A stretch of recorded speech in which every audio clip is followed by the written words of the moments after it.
All right, welcome in live. It is before the Sandstorm. We've got a trio here. I'm sitting in Columbia, South Carolina. We got a couple of great folks live from Knoxville, Tennessee right now. Kendall on the field, Griffin Goodwin in the press box, bringing you all angles. So let's start with Kendall down on the field, taking in the atmosphere. Kendall, I'm going to unmute you. So I know that it may be hard for those listening to hear, but we want you all to be able to take it all in and get a feel for exactly what's going on in Knoxville. So, Kendall, are the Tennessee fans filing in? Are they all in black? And what can you tell us about the atmosphere so far?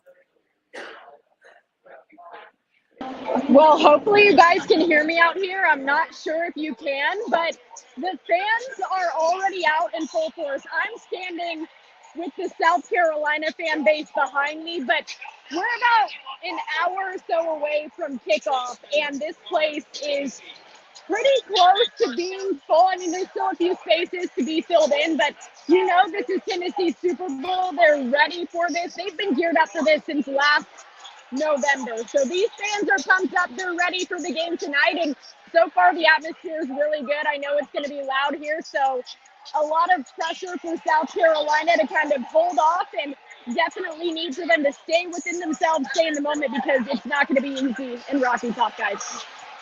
Yeah, Kendall, like you said, about an hour till kickoff.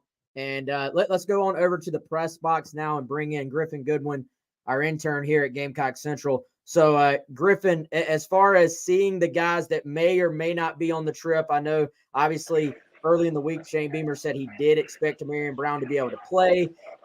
Which of the guys that maybe we were kind of all monitoring, AB, Ja'Kai Moore, David Spalding, which of those guys are we at the point where you can 100% confirm are there, and which of the guys we still are kind of just waiting to see in terms of who officially made the trip and make it available?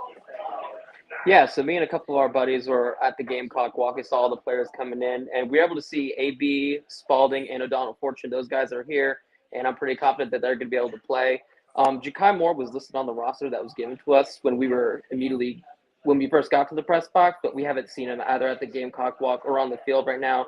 So I think there's a few question marks surrounding whether he is here or able to play, but AB, Spalding, and O'Donnell are definitely here, and they should be able to play for sure. Yeah, good information to have there, man. And I think AB, as far as his availability, could be a key thing for South Carolina. Obviously, last year in the win, their guys were winning one-on-one battles, and a lot of that was Juice Wells going up and making plays. Juice Wells, we know, obviously not suited up, not going to be in a Gamecock uniform today. So I think that puts it on Xavier Luedecke, who's obviously had a huge year so far, to do big things again, but he can't do it alone. So I think having AB potentially available tonight, even if he's not 100%, could go a long way for Spencer Rattler and this South Carolina offense. Let's go back to the sideline with Kendall. And Kendall, as I unmute you here, what's the vibe on the sideline from South Carolina? Do the guys seem dialed in?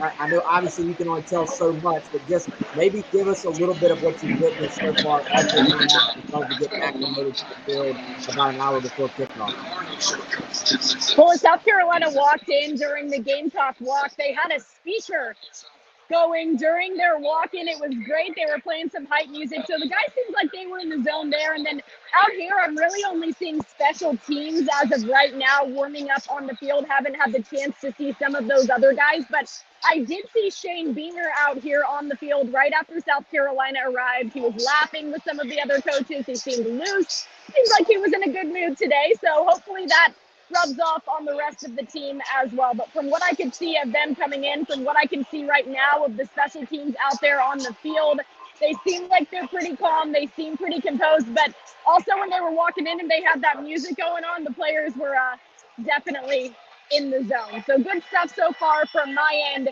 as to what I can see of South Carolina at this point. Yeah, and Kendall, surprising we can actually hear you and see you fantastic right now. So don't move from where you're at, and keep us updated on if the rest of the team gets out there. We want to get the feedback on that. But I want to go around the world here and get everybody's take. I'm going to go back to you first, Christian.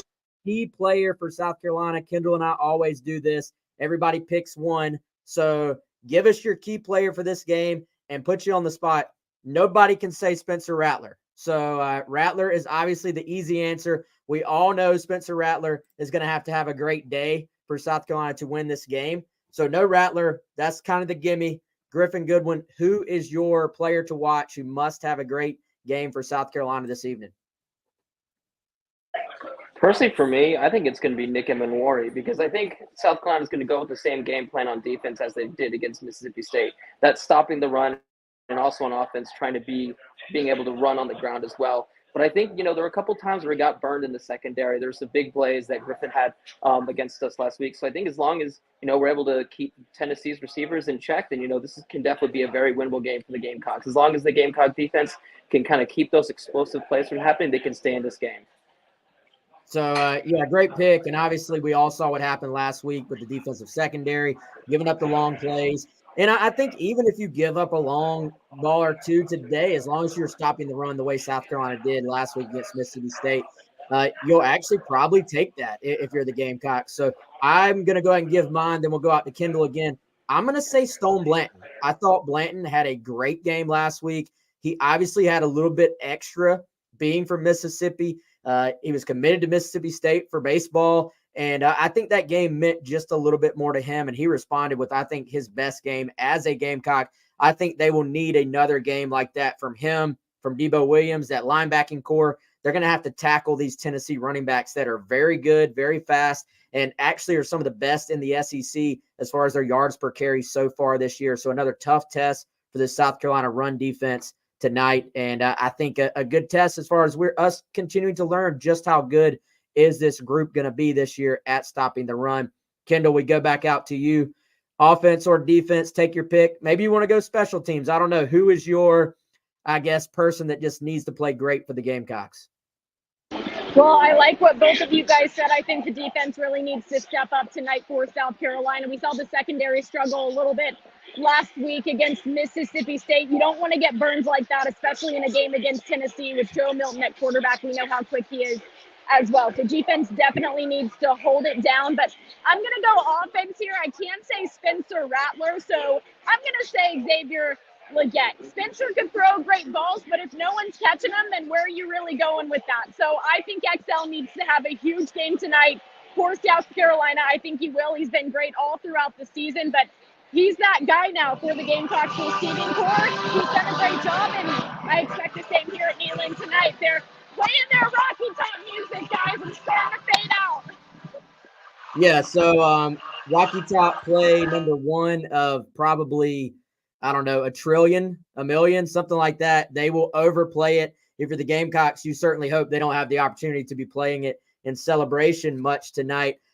Griffin, let's go back to you. I'm guessing first time in Knoxville, maybe. If it is, or even if it isn't, what's maybe stood out to you about this trip, adding another SEC visit to your docket?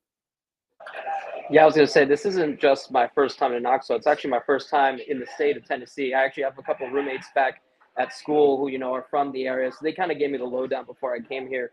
But just coming to the stadium and just seeing how big it is, even being on the field for a little bit, it's going to be really loud. I can tell, just even though it's empty when I was down there, I just know when every single seat's going to be filled, it's going to be a very, very loud environment, something that South Carolina is going to have to adjust to really quickly, earlier in the game to kind of calm their nerves and keep the loud crowd from getting to them. But it's definitely been an awesome trip. It's going to be a really, really exciting game. And, I'm sure it's going to be, a great time regardless of the result. Kendall, we'll go back out to you. What has your Rocky Top experience been like so far? And how many Gamecock fans are there as well? I've actually heard from quite a few people that are making the trip. I know there's always kind of that sea of garnet that you can see standing out against the orange or maybe black. I don't know if they're completely blacking out the stadium or not, going with the dark mode uniforms, which seems like a big deal for Tennessee this week. What can you tell us? Hopefully we still have you there connected. What can you tell us about the Gamecock fans that made the trip?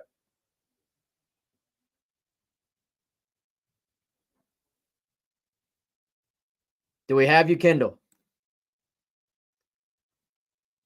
All right, we'll try to get back to Kendall. We were doing so well. Normally the sideline connection is hit or miss, and we were doing so well. We'll try to get Kendall back for one last thought on this game. Let's try to go around again. I'll give my final thought. Griffin, my final thought on this game is, what is the health of Joe Milton? You know, he's obviously a little bit banged up from last week. We saw him. He's really not a running quarterback. He did not kind of bring that to the table like Hendon Hooker did for Tennessee the last couple of years. But then you look last week, he has an 81-yard run to start the game and really kind of introduced that aspect of his game last week. And so to me, his health, is he able to run the football? And if he's a little banged up, does that affect his ability to throw either? That's kind of my final thought, my final key to this game for South Carolina. Griffin, what would yours be, man? I kind of hit on it earlier, but I think play on the line of scrimmage is really going to dictate who wins or loses this game, because heading into this, Tennessee's leading the SEC in rushing yards per game. They're also leading the conference in total sacks. So I think regardless whether it's the offensive line or the defensive line, having some productive play at the line of scrimmage, keeping Tennessee in check, and also giving holes for our running backs to run through like we did last week against Mississippi State. I think that's going to be a really, really big key if the Gamecocks are to come and steal a victory on the road. Kendall, I think we got you back. Look like you're connected there now. Hopefully you can hear me. We're both giving our final thoughts on the game. Give us your score prediction. Give us your final thing that Gamecock fans need to have their eyes on tonight.